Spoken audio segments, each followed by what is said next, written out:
थाइना ममांगैदा करीगुंबा खुंगंग अमदा माधोब कौबा लौब नुपा अमखक लैरम्मी मागी नुपीगा मखोय अनिसी लौ सिंगु तौजरगा इंखोल संबन कोइजरगा यामना वाना पांजरकपनी फना कन्ना होनजबनी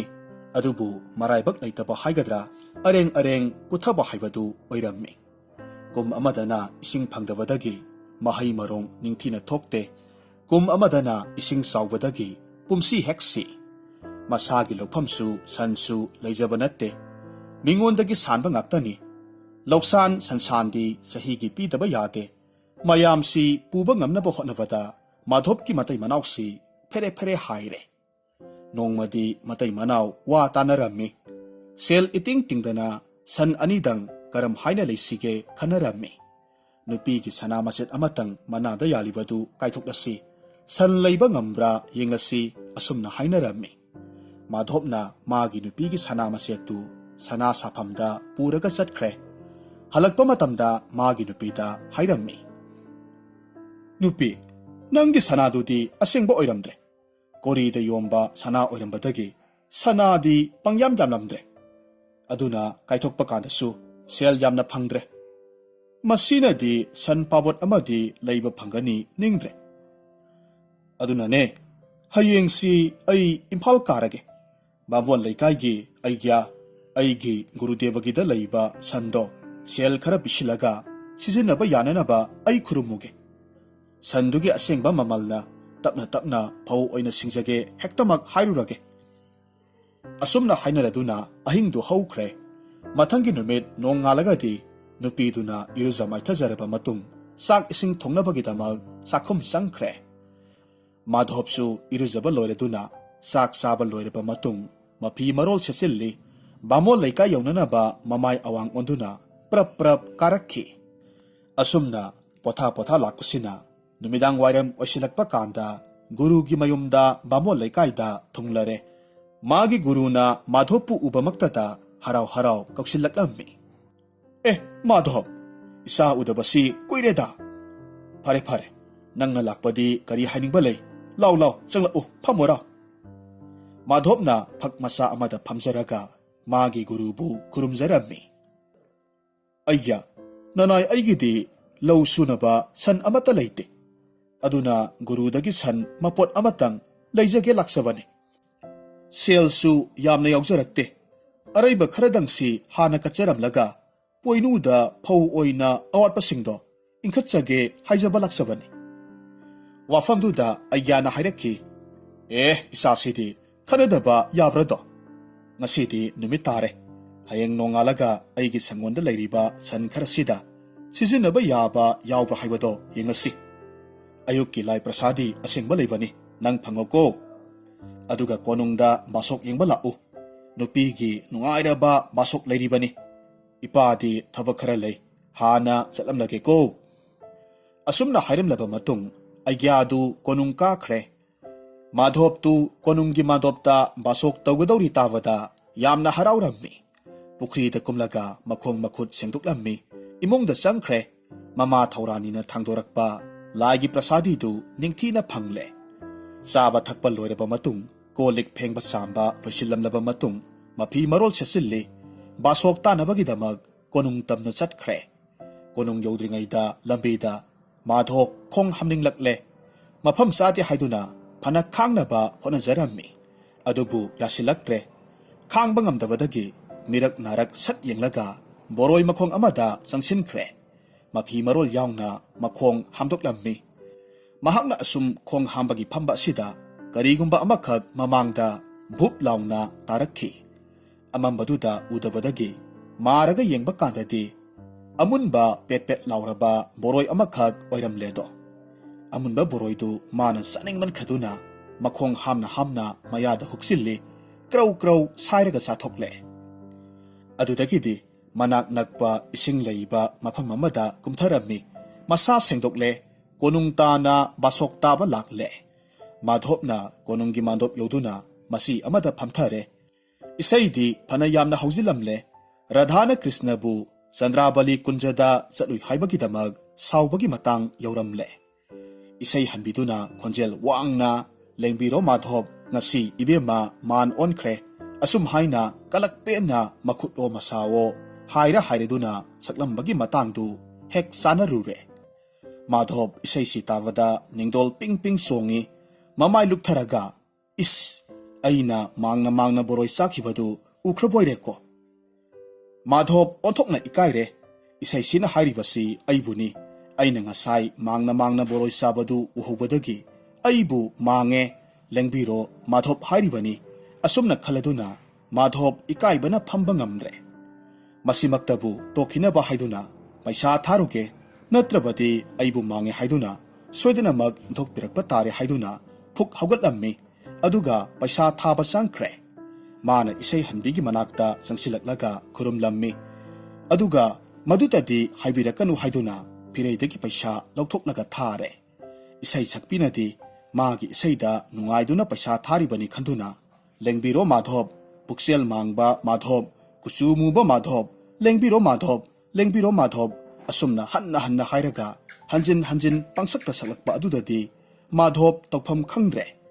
मतमसिदा महाक मदुददी हाइबिगनु हाइदुना हंजिन हंजिन पैसा थाबदगी मागी याउजरकपा सेलसिंगदु पुमलोय लोयथोखरे मसिगी मतुंगददी हाइनिंग हाइजौ हाइरमलगा महाक थोखरे असुमना माधव इसैदा सेल लोइनमक थादोखरबा अदुददी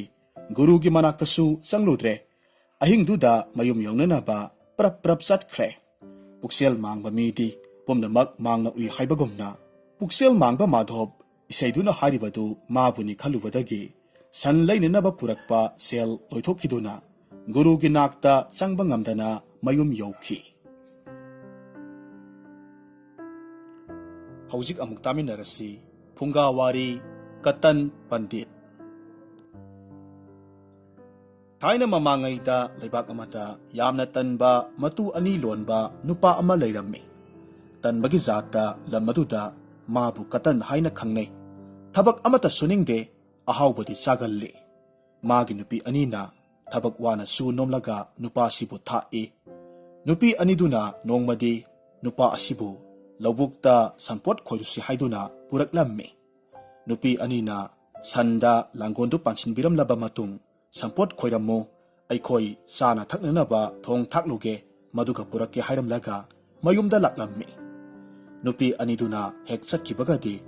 कतनदु लैबुंग अमदा काखतलगा हिपलगा लैरम्मी सन अनीदुसु लांगोल थादरगा लौबुक मसी अमदा सजिक चारम्मी कतनगी लौगा थंगनबा पाम्फेल हुनबा लौबुक अमगी मनाक्ता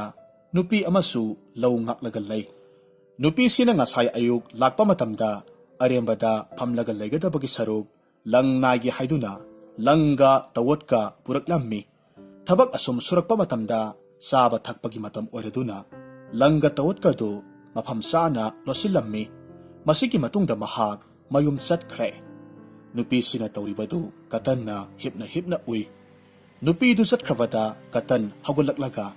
लंगा तवटका अनीदु लौथोक्लम्मी हाबुंग अमगी मनुंगदा लोसिलगा थमलम्मी नुपीदुना मयुमदगी चाक इसिंग चाबा लोइरगा अमुक कुमथरकपा कांददी ngasai मागी पोचै सिंगदु थीबा फंगद्रे अयुक्तगी फमलगा लेहौबा नुपा असिदा हंगे हाइदुना हिपलगा लैरिबा कतनगी मनाक्ता लाकपा कांददी कतनना मासी पांजी ओइरबोय निंगहन्नबगीदमक फमलगा करी करीनो लैबाकता खोटलगा लैरम्मी नुपीना संसिलक्लगा असुमना हंगी हो तादा करीगुंबा अमत्ता हंजगे तादबु पांजी ओइबिरब्रो कतनना होय मानी इबेमा नपोट नसै मांखिबा माले लंगा तवटका असुमना हाइरकपदा नुपीना मानीने तादा आदगी काचिन असिदा थनंबनी लैरमद्रे हाइरम्मे अदुदगीदी कतनना इबेमा ngaiko असुमना हाइरगा लैबाकता चैतेक अमना करी करीनो खरा खोचिन्नै पांजी येंबा मालहल्ले अदुगा हाइरम्मे इबेमा नंगी पोसे लैरे है हुरानबा खरना लंगा तवटकदो मफम होंदोक्लगा थनम्मे थापना चत्ते अस्वाइदनी मुन्ना थियु नुमित ताख्रबदी फंगलोइदौरिबनी कतनगी वासी तावदा नुपी अदुना अदुवागी मोंगसोंग हाबुंग मरकता थिरुबा कांददी पोटसिंगदु फंगले नुपीदुना हराउमन खदुना यावरकपा तरेत संजा खरा ꯄꯥꯟꯖꯤꯒꯤ ꯑꯌꯦꯡꯃꯟ ꯑꯣꯏꯅ ꯄꯤꯔꯝꯃꯤ꯫ ꯃꯁꯤꯒꯤ ꯃꯇꯨꯡꯗ ꯃꯍꯥꯛ ꯍꯔꯥꯎ ꯍꯔꯥꯎ ꯃꯌꯨꯝꯗ ꯍꯟꯈ꯭ꯔꯦ꯫ ꯃꯥꯅ ꯃꯌꯨꯝ ꯌꯧꯔꯒꯗꯤ ꯉꯁꯤꯒꯤ ꯄꯥꯟꯖꯤꯁꯤꯗꯤ ꯆꯨꯝꯈ꯭ꯔꯦ ꯍꯥꯏꯗꯨꯅ ꯂꯩꯀꯥꯏꯗ ꯁꯟꯗꯣꯛꯄ ꯍꯧꯈ꯭ꯔꯦ꯫ ꯃꯊꯪꯒꯤ ꯅꯨꯃꯤꯠ ꯑꯗꯨꯁꯨ ꯀꯇꯟ ꯃꯥꯒꯤ ꯉꯔꯥꯡꯒꯤ ꯐꯝꯐꯝꯗꯨꯗ ꯐꯝꯂꯝꯃꯤ꯫ ꯃꯥꯒꯤ ꯅꯨꯄꯤ ꯑꯅꯤꯗꯨꯅ ꯉꯔꯥꯡꯒꯤ ꯃꯇꯧꯒꯨꯝꯅ ꯁꯟꯗ ꯂꯥꯡꯒꯣꯜ ꯄꯥꯟꯁꯤꯜꯂꯒ ꯊꯝꯕꯤꯔꯝꯃꯤ꯫ ꯁꯟ ꯑꯅꯤꯗꯨꯁꯨ ꯂꯥꯡꯒꯣꯜ ꯄꯨꯔꯒ ꯀꯥꯈ꯭ꯔꯦ꯫ ꯑꯁꯨꯝꯅ ꯀꯇꯟꯅ ꯐꯝꯂꯒ ꯂꯩꯔꯤꯉꯩ ꯂꯧ ꯂꯣꯟꯅꯕꯒꯤ ꯂꯧꯄꯨꯅ ꯁꯝꯄꯣꯠ ꯈꯣꯏꯕ ꯂꯣꯏꯔꯕ ꯃꯇꯨꯡ ꯅꯨꯡꯊꯤꯜ ꯑꯃꯨꯛ ꯂꯥꯛꯅꯕꯒꯤꯗꯃꯛ ꯂꯥꯡꯒꯣꯟꯗꯨ ꯂꯧꯒꯤ ꯃꯁꯤ ꯑꯃꯗ ꯊꯅꯝꯃꯤ꯫ ꯑꯗꯨꯒ ꯃꯌꯨꯝꯗ ꯆꯥꯛ ꯆꯥꯕ ꯆꯠꯈꯤ꯫ ꯉꯥꯏꯍꯥꯛ ꯂꯩꯔꯒꯗꯤ ꯀꯇꯟꯅ ꯃꯥꯒꯤ ꯐꯝꯐꯝꯗꯒꯤ ꯍꯧꯒꯠꯂꯛꯂꯒ ꯂꯥꯡꯒꯣꯟꯗꯨ ꯂꯧꯔꯨꯔꯦ꯫ ꯑꯗꯨꯒ ꯃꯅꯥꯛ ꯅꯛꯄ ꯄꯨꯈ꯭ꯔꯤ ꯑꯃꯗ ꯊꯥꯗꯔꯝꯃꯤ꯫ ꯑꯗꯨꯒ ꯑꯃꯨꯛ ꯃꯥꯒꯤ ꯍꯥꯟꯅꯒꯤ ꯐꯝꯐꯝꯗꯨꯗ ꯐꯝꯂꯝꯃꯤ꯫ ꯂꯧꯄꯨꯗꯨꯅ ꯆꯥꯛ ꯏꯁꯤꯡ ꯆꯥꯕ ꯂꯣꯏꯔꯕ ꯃꯇꯨꯡ ꯍꯜꯂꯛꯄ ꯀꯥꯟꯗꯗꯤ ꯃꯥꯅ ꯊꯅꯝꯕ ꯂꯥꯡꯒꯣꯟꯗꯨ ꯂꯩꯔꯝꯗ꯭ꯔꯦ꯫ ꯐꯅ ꯌꯥꯝꯅ ꯊꯤꯕ ꯇꯥꯔꯒꯁꯨ ꯐꯪꯗ꯭ꯔꯦ꯫ ꯑꯗꯨꯗꯒꯤꯗꯤ ꯉꯁꯥꯏꯗꯒꯤ ꯐꯝꯍꯧꯕ ꯅꯨꯄꯥ ꯑꯁꯤꯗ ꯍꯪꯒꯦ ꯍꯥꯏꯗꯨꯅ ꯀꯇꯟꯒꯤ ꯃꯅꯥꯛꯇ ꯂꯥꯛꯄ ꯀꯥꯟꯗꯗꯤ ꯀꯇꯟꯅ "ꯑꯗꯣꯝꯅ ꯂꯥꯛꯄꯤꯔꯤꯕꯁꯤ ꯂꯥꯡꯒꯣꯜ ꯃꯥꯡꯈꯤꯕꯒꯤ ꯑꯣꯏꯔꯤꯒꯅꯤ꯫ ꯑꯩ ꯄꯥꯟꯖꯤꯅꯤ, ꯑꯩ ꯂꯣꯏꯅꯃꯛ ꯈꯪꯏ꯫ ꯑꯗꯣꯝꯒꯤ ꯂꯧꯐꯝꯒꯤ ꯃꯃꯥꯡꯗ ꯂꯩꯔꯤꯕ ꯄꯨꯈ꯭ꯔꯤ ꯑꯗꯨꯗ ꯊꯤꯕꯤꯌꯨ, ꯁꯣꯏꯗꯅꯃꯛ ꯐꯪꯒꯅꯤ꯫ ꯍꯧꯖꯤꯛꯃꯛ ꯊꯤꯍꯧꯗ꯭ꯔꯒꯗꯤ ꯐꯪꯂꯔꯣꯏ"꯫ ꯑꯁꯨꯝꯅ ꯍꯥꯏꯕꯗꯒꯤ ꯅꯨꯄꯥꯗꯨ ꯄꯔꯞ ꯄꯔꯞ ꯆꯠꯈ꯭ꯔꯦ꯫ ꯄꯨꯈ꯭ꯔꯤꯗꯨꯒꯤ ꯏꯁꯤꯡ ꯃꯅꯨꯡꯗ ꯀꯨꯝꯊꯔꯒ ꯊꯤꯕ ꯀꯥꯟꯗꯗꯤ ꯂꯥꯡꯒꯣꯟꯗꯨ ꯂꯩꯔꯝꯂꯦ꯫ ꯂꯧꯄꯨꯗꯨ ꯍꯔꯥꯎꯃꯟꯈ꯭ꯔꯗꯨꯅ ꯃꯁꯥꯗ ꯌꯥꯎꯕ ꯇꯔꯦꯠ ꯁꯟꯖꯥ ꯈꯔ ꯄꯥꯟꯖꯤꯒꯤ ꯑꯌꯦꯡꯃꯟ ꯑꯣꯏꯅ ꯄꯤꯔꯝꯃꯤ꯫ ꯃꯁꯤꯒꯤ ꯃꯇꯨꯡꯗ ꯈꯨꯡꯒꯪ ꯄꯨꯝꯅꯃꯛꯀꯤ ꯃꯤꯁꯤꯡꯅ ꯋꯥ ꯋꯥ ꯂꯥꯎꯅꯔꯝꯃꯤ꯫ ꯃꯥꯕꯨ ꯑꯍꯩꯕ ꯄꯟꯗꯤꯠ ꯄꯥꯟꯖꯤꯅꯤ ꯍꯥꯏꯅ ꯈꯪꯅꯈ꯭ꯔꯦ꯫ ꯀꯇꯟ ꯄꯟꯗꯤꯠꯀꯤ ꯋꯥꯔꯤꯁꯤ ꯃꯊꯪ ꯃꯊꯪ ꯑꯁꯨꯝ ꯁꯟꯗꯣꯛꯈꯤꯕꯗꯒꯤ ꯂꯩꯕꯥꯛ ꯋꯥꯡꯃ ꯂꯥꯟꯈ꯭ꯔꯦ꯫ ꯀꯔꯤꯁꯨ ꯍꯩꯇꯕ ꯀꯇꯟꯗꯨ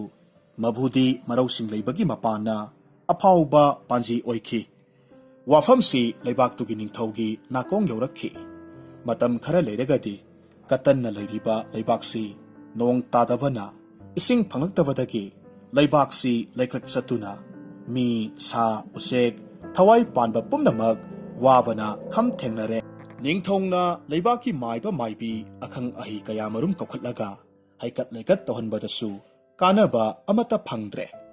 ꯅꯤꯡꯊꯧꯅ ꯀꯇꯟ ꯄꯟꯗꯤꯠꯀꯤ ꯋꯥꯁꯤ ꯇꯥꯕꯗꯒꯤ ꯃꯥꯕꯨ ꯀꯣꯅꯨꯡꯗ ꯄꯨꯈꯠꯂꯛꯅꯕꯒꯤꯗꯃꯛ ꯃꯅꯥꯏ ꯊꯥꯔꯛꯂꯝꯃꯤ꯫ ꯋꯥꯐꯝ ꯄꯨꯝꯅꯃꯛ ꯃꯌꯦꯛ ꯁꯦꯡꯅ ꯇꯥꯔꯕꯗ ꯀꯇꯟꯗꯨ ꯄꯥꯈꯠꯄꯅ ꯂꯣꯏꯔꯦ꯫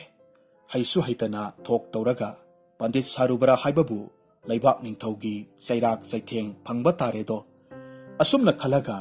ꯂꯥꯛꯂꯤꯕ ꯅꯤꯡꯊꯧꯒꯤ ꯃꯅꯥꯏꯁꯤꯡꯗ "ꯑꯩ ꯍꯌꯦꯡꯃꯛ ꯁꯣꯏꯗꯅꯃꯛ ꯂꯥꯛꯆꯔꯒꯦ. ꯉꯁꯤꯃꯛꯇꯤ ꯐꯤꯖꯦꯠ ꯐꯤꯔꯣꯜꯁꯤ ꯀꯌꯥ ꯖꯨꯒꯣꯠ ꯆꯥꯗ꯭ꯔꯦ" ꯍꯥꯏꯁꯤꯟꯅꯔꯒ ꯂꯩꯍꯧꯔꯝꯃꯤ꯫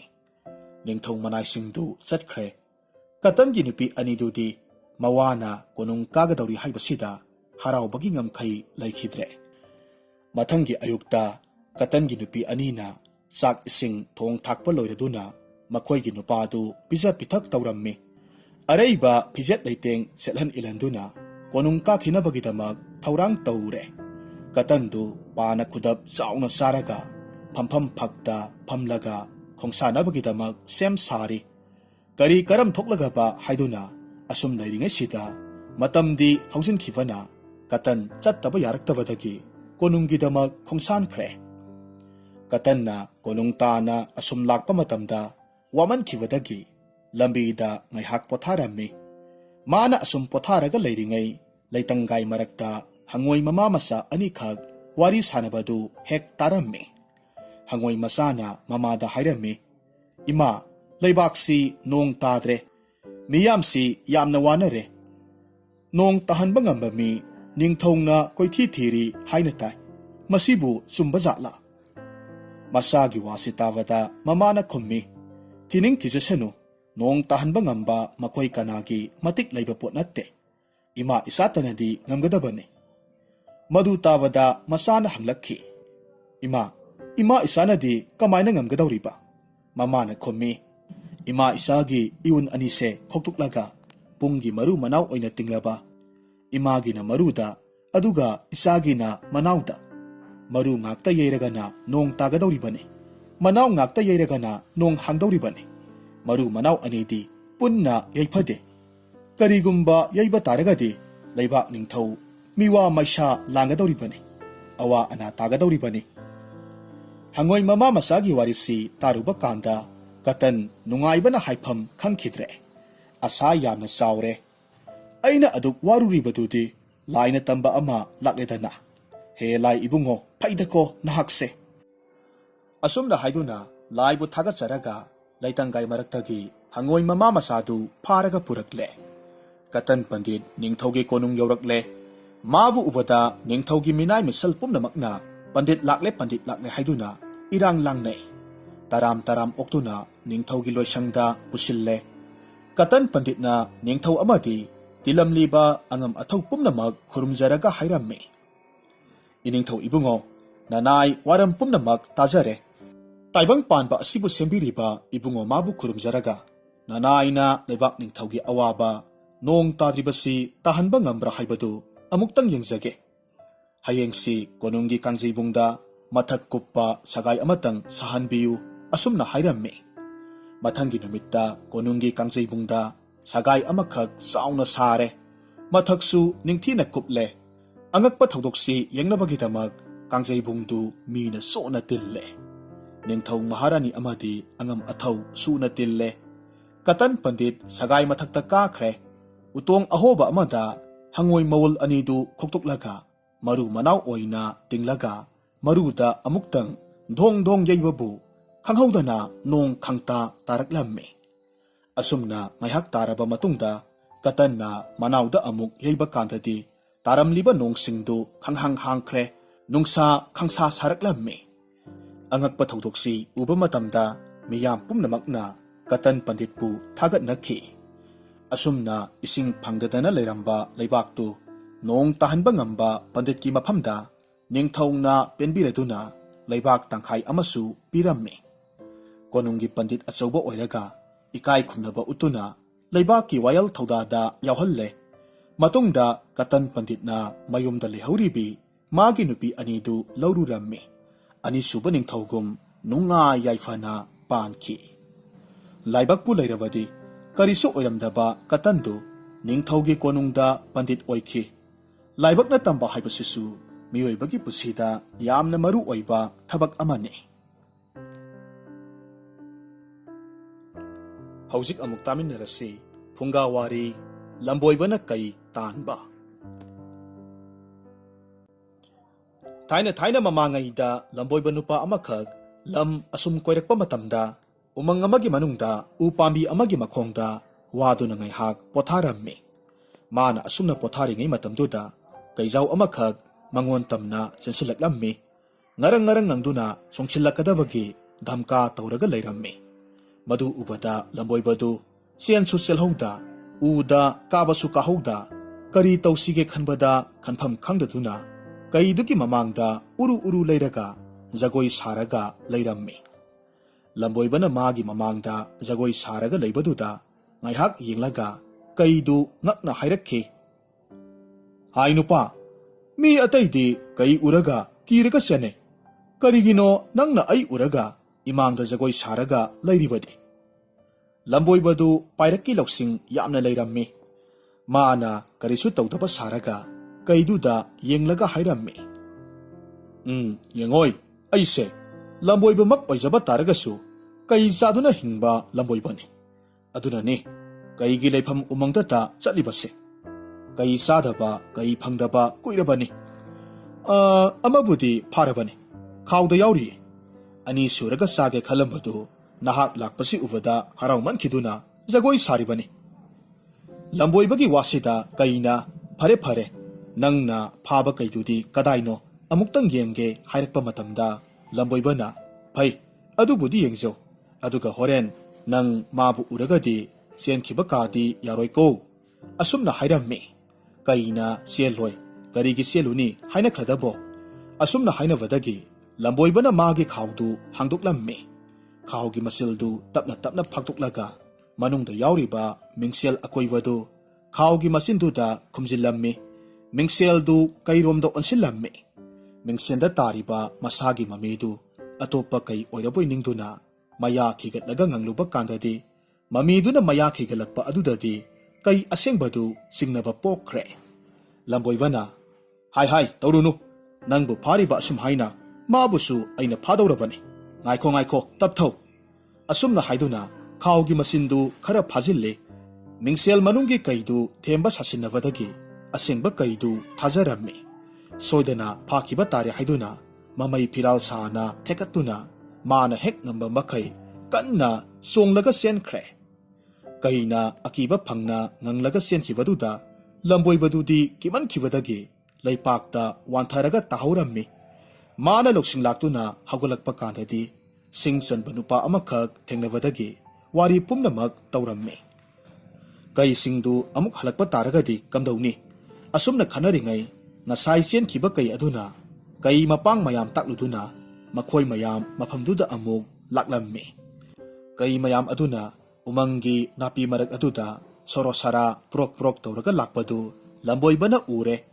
ꯃꯃꯥꯡꯗ ꯂꯥꯛꯈꯤꯕ ꯀꯩ ꯑꯗꯨꯅ ꯉꯁꯥꯏꯒꯤ ꯎꯈꯣꯡꯗꯨꯗ ꯂꯝꯕꯣꯏꯕ ꯅꯨꯄꯥꯗꯨꯒ ꯁꯤꯡ ꯆꯟꯕ ꯅꯨꯄꯥ ꯑꯗꯨꯒ ꯐꯝꯂꯒ ꯂꯩꯕꯗꯨ ꯎꯕꯗꯒꯤ ꯀꯩ ꯃꯌꯥꯝꯒꯤ ꯂꯨꯆꯤꯡꯕꯗꯨꯗ ꯍꯥꯏꯔꯛꯂꯝꯃꯤ ꯇꯨ ꯑꯥꯗꯒꯤ ꯎ ꯃꯈꯣꯡ ꯑꯁꯤꯗꯅꯤ ꯍꯥꯏ ꯉꯁꯥꯏꯗꯤ ꯑꯃꯠꯇ ꯉꯥꯏꯔꯝꯕꯅꯤ ꯍꯧꯖꯤꯛꯇꯤ ꯃꯈꯣꯏ ꯑꯅꯤ ꯁꯨꯔꯝꯃꯦ ꯀꯩꯁꯤꯡꯗꯨ ꯈꯔ ꯅꯛꯁꯤꯜꯂꯛꯂꯝꯃꯤ ꯎꯖꯥꯎꯗꯨꯒꯤ ꯃꯈꯣꯡ ꯌꯧꯁꯤꯜꯂꯛꯀꯗꯧꯔꯦ ꯃꯗꯨ ꯎꯕ ꯃꯇꯝꯗ ꯂꯝꯕꯣꯏꯕ ꯑꯗꯨꯅ ꯁꯤꯡ ꯆꯟꯕ ꯅꯨꯄꯥꯗꯨꯗ ꯀꯔꯝ ꯇꯧꯁꯤꯒꯦ ꯑꯩꯈꯣꯏ ꯑꯅꯤꯁꯤ ꯀꯩ ꯃꯌꯥꯝꯁꯤꯡꯅ ꯑꯩꯈꯣꯏꯕꯨ ꯃꯥꯏꯀꯩ ꯃꯔꯤꯗ ꯀꯣꯏꯁꯤꯜꯂꯛꯂꯦ ꯑꯁꯨꯝꯅ ꯍꯥꯏꯅꯕꯗꯒꯤ ꯁꯤꯡ ꯆꯟꯕ ꯅꯨꯄꯥꯗꯨꯗꯤ ꯃꯄꯥꯡꯒꯜ ꯀꯟꯕꯅꯤꯅ ꯁꯤꯡ ꯆꯟꯅꯕ ꯊꯥꯡꯗꯨ ꯅꯤꯡꯒꯣꯡꯗ ꯌꯞꯁꯤꯜꯂꯝꯃꯤ ꯃꯅꯥꯛꯇ ꯍꯧꯔꯤꯕ ꯎꯗꯨ ꯇꯥꯞ ꯀꯣꯜꯂꯒ ꯀꯥꯈꯠꯈ꯭ꯔꯦ ꯂꯝꯕꯣꯏꯕ ꯅꯨꯄꯥꯗꯨꯗꯤ ꯃꯁꯥꯅꯒ ꯁꯣꯟꯕꯅꯦ ꯎ ꯀꯥꯒꯦ ꯇꯧꯔꯨꯕꯕꯨ ꯀꯥꯕ ꯉꯝꯗ꯭ꯔꯦ ꯆꯦꯟꯁꯤ ꯍꯥꯏꯔꯕꯁꯨ ꯆꯦꯟꯐꯝ ꯂꯩꯇꯦ ꯀꯔꯤ ꯇꯧꯁꯤꯒꯦ ꯈꯟꯕꯗ ꯈꯟꯐꯝ ꯈꯪꯗꯗꯨꯅ ꯉꯁꯥꯏ ꯃꯃꯥꯡꯗ ꯇꯧꯈꯤꯕ ꯑꯗꯨꯝ ꯍꯥꯏꯅ ꯎꯔꯨ ꯎꯔꯨ ꯂꯩꯔꯒ ꯖꯒꯣꯏ ꯁꯥꯔꯛꯂꯝꯃꯤ ꯀꯩ ꯃꯌꯥꯝꯗꯨꯁꯨ ꯑꯉꯛꯄ ꯀꯨꯝꯍꯩ ꯑꯃꯒꯨꯝꯅ ꯂꯝꯕꯣꯏꯕꯒꯤ ꯖꯒꯣꯏꯗꯨ ꯌꯦꯡꯂꯒ ꯂꯩ ꯀꯩ ꯃꯌꯥꯝ ꯑꯗꯨꯅ ꯂꯝꯕꯣꯏꯕꯒꯤ ꯖꯒꯣꯏꯗꯨ ꯌꯦꯡꯂꯒ ꯂꯩꯔꯤꯉꯩ ꯎ ꯃꯊꯛꯇ ꯂꯩꯔꯤꯕ ꯅꯨꯄꯥ ꯑꯗꯨꯅ ꯀꯤꯃꯟꯈꯤꯕꯗꯒꯤ ꯃꯊꯪ ꯃꯊꯪ ꯑꯁꯨꯝ ꯀꯥꯈꯤꯕ ꯃꯇꯝꯗꯗꯤ ꯎꯗꯨꯒꯤ ꯃꯇꯣꯟ ꯌꯧꯊꯣꯛꯈ꯭ꯔꯦ ꯑꯗꯨꯗꯒꯤꯗꯤ ꯃꯍꯥꯛꯅ ꯃꯈꯥꯗ ꯀꯩꯁꯤꯡꯗꯨꯒ ꯂꯝꯕꯣꯏꯕ ꯅꯨꯄꯥꯗꯨꯒ ꯀꯔꯤ ꯀꯔꯝ ꯇꯧꯔꯤꯕꯒꯦ ꯌꯦꯡꯒꯦ ꯍꯥꯏꯗꯨꯅ ꯎ ꯑꯀꯪꯕ ꯑꯃꯗ ꯍꯦꯛ ꯉꯥꯔꯝꯃꯤ ꯃꯗꯨꯗꯒꯤꯗꯤ ꯎꯁꯥ ꯑꯀꯪꯕꯗꯨꯗꯒꯤ ꯊꯣꯔꯛꯄ ꯇꯔꯥ ꯀꯛꯆꯤꯡ ꯑꯅꯤ ꯑꯍꯨꯝꯅ ꯅꯨꯄꯥꯗꯨꯒꯤ ꯃꯈꯣꯏꯗꯧꯗ ꯑꯃꯨꯛꯇꯪ ꯆꯤꯛꯄꯕꯨ ꯅꯨꯄꯥꯗꯨ ꯅꯥꯃꯟꯈꯤꯕꯗꯒꯤ ꯎꯁꯥ ꯑꯀꯪꯕꯗꯨꯗ ꯌꯥꯜꯂꯒ ꯈꯥꯡꯕ ꯀꯥꯟꯗꯗꯤ ꯎꯁꯥꯗꯨ ꯄ꯭ꯔꯣꯛ ꯄ꯭ꯔꯣꯛ ꯂꯥꯎꯅ ꯇꯦꯛꯇꯨꯅ ꯀꯩ ꯃꯌꯥꯝꯗꯨꯒꯤ ꯃꯔꯛꯇ ꯗꯝ ꯍꯦꯛ ꯂꯥꯎꯅ ꯇꯥꯁꯤꯜꯂꯝꯃꯤ ꯈꯨꯗꯛꯇꯨꯗ ꯂꯝꯕꯣꯏꯕꯗꯨꯅ ꯈꯪꯕꯣꯏ ꯂꯥꯛꯄꯣꯏ ꯇꯤꯡꯈꯠꯇꯅ ꯍꯣ ꯃꯌꯥꯏ ꯊꯪꯕꯒꯤ ꯑꯆꯧꯕ ꯑꯔꯥꯡꯕꯗꯨ ꯃꯗꯨ ꯍꯥꯟꯅ ꯐꯥꯔꯣ ꯅꯝꯃꯣ ꯑꯁꯨꯝ ꯍꯥꯏꯅ ꯂꯥꯎꯔꯛꯄ ꯀꯥꯟꯗꯗꯤ ꯃꯇꯥ ꯆꯥꯅꯃꯟꯈ꯭ꯔꯕꯗꯨꯗ ꯀꯩ ꯃꯌꯥꯝꯗꯨ ꯈꯪꯈ꯭ꯔ ꯃꯥꯜꯂꯦ ꯃꯐꯝꯗꯨꯗꯒꯤ ꯀꯥꯏꯗꯨꯅ ꯆꯦꯟꯅꯈ꯭ꯔꯦ ꯎꯁꯥ ꯑꯀꯪꯕ ꯌꯥꯜꯂꯨꯕꯗꯒꯤ ꯇꯦꯛꯇꯨꯅ ꯎꯁꯥꯒ ꯀꯣꯟꯅꯅ ꯇꯥꯔꯛꯄ ꯁꯤꯡ ꯆꯟꯕ ꯅꯨꯄꯥꯗꯨꯗꯤ ꯃꯔꯥꯏꯕꯛ ꯐꯕꯗꯒꯤ ꯑꯁꯣꯡꯕ ꯎꯅꯥ ꯋꯥꯅꯥ ꯃꯊꯛꯇ ꯇꯥꯁꯤꯜꯂꯛꯄꯗꯒꯤ ꯑꯁꯣꯛ ꯑꯄꯟꯗꯤ ꯊꯣꯏꯗꯣꯛꯅ ꯌꯥꯎꯗ꯭ꯔꯦ ꯑꯗꯨꯕꯨ ꯃꯍꯥꯛ ꯄꯥꯈꯠꯈꯤꯕꯅ ꯉꯥꯏꯍꯥꯛꯇꯪꯗꯤ ꯋꯥꯟꯊꯔꯨꯔꯦ ꯂꯝꯕꯣꯏꯕꯅ ꯃꯀꯣꯛꯇ ꯏꯁꯤꯡ ꯊꯥꯕꯤꯕꯗꯒꯤ ꯂꯧꯁꯤꯡ ꯇꯥꯔꯛꯂꯝꯃꯤ ꯃꯁꯤꯗꯒꯤꯗꯤ ꯃꯈꯣꯏ ꯑꯅꯤꯃꯛ ꯈꯨꯡꯒꯪ ꯇꯥꯅ ꯂꯥꯛꯃꯤꯟꯅꯔꯦ ꯑꯁꯨꯝꯅ ꯄꯥꯏꯔꯛꯀꯤ ꯂꯧꯁꯤꯡ ꯂꯩꯕ ꯂꯝꯕꯣꯏꯕ ꯑꯗꯨꯅ ꯃꯥꯒꯤ ꯄꯥꯏꯔꯛꯀꯤ ꯂꯧꯁꯤꯡꯅ ꯀꯩ ꯇꯥꯟꯈꯤ ꯃꯁꯥ ꯃꯊꯟꯇꯒꯤꯇ ꯅꯠꯇꯅ ꯁꯤꯡ ꯆꯟꯕ ꯅꯨꯄꯥ ꯑꯗꯨꯒꯤꯁꯨ ꯊꯋꯥꯏ ꯀꯟꯈꯤ